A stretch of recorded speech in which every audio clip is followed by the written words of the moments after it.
नमस्कार, जय जगन्नाथ। एथर समीक्षा न्यूज लाइव रो स्पेशल रिपोर्ट रे आमे जानिबा पुरी श्रीक्षेत्र स्थित श्रीमंदिर पवित्र 22 पाहाचर कौन रही ऐतिहासिक किंवदंती। पुरी श्रीमंदिर प्रत्येकटी निर्माण पछरे किछि ना किछि इतिहास रही। द्वादश शताब्दी रे निर्मित श्रीमंदिर प्रत्येकटी अंशरे चारु भास्कर्य कलार झलक देखा मिलता है। सिंहद्वार गुमुट ठारू मंदिर भितर को प्रवेश करने को अर्थात कूर्मबेढ़ा, रोषशाला, आनंद बजार जीवाई 22 गोटी पाहाच 22 पाहाच नाम जना। 22 पाहाच बौलमाला मांकड़ा पत्थर तैयारी होईची। पाहाच गुड़िकर ओसार 6 फुट, लंब 70 फुट और उच्चता 6 इंच रु 7 इंच मध्य हेब।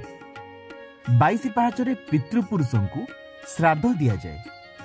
भक्त माने वर्ष सारा 22 पाहाच बाट दे श्रीजीव मानक दर्शन करने को जाउथुबा बेले आषाढ़ शुक्ल द्वितीया दिन श्रीजीव माने श्रीमंदिर रत्न सिंहासन छाड़ी एई पवित्र 22 पाहाच बाट दे बड़ दांडरे थिबा रथ को आसी थांती। 22 पाहाचर अधिष्ठात्री देवीगण हेले माया, चेतना, बुद्धि, निद्रा, क्षुधा, छाया, तृष्णा, ख्याति, जाति, लज्जा, शांति, कांति, वृत्ति, स्मृति, दया, तुष्टि, बिक्री, मातृ, भ्रांति और प्रज्ञा।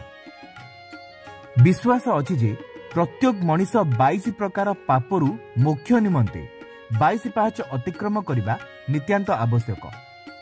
22 पाहाच जोग विद्या वर्णित 22टी स्तर प्रतीक अटे। 22 पाहाचरे द्वितीय सोपान रही जमशिला। श्रद्धालु माने एही शिला को स्पर्श करी श्रीजगन्नाथ को दर्शन कले अकाल मृत्यु हुए नहीं और समस्त पाप नाश हुई जीव वैकुंठगामी हुए बोली लोक विश्वास रही। किंवदंती मते भानुदेव नामरे जड़े निसंतान राजा जम्बेश्वर को आराधना करी सुंदर पुत्र संतानटीए लाभ कले। जातक तैयारी कला बेले राजा जानिले तांको पुत्रर आयुष केवल 22 वर्ष।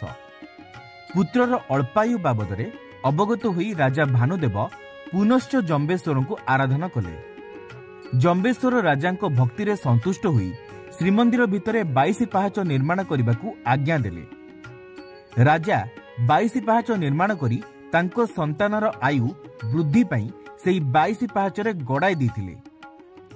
श्रद्धालु माने सेतिपाई निज निज पिला मानकर आयुष वृद्धि निमंते पवित्र 22 पाहाचरे गड़ाई देइथांती।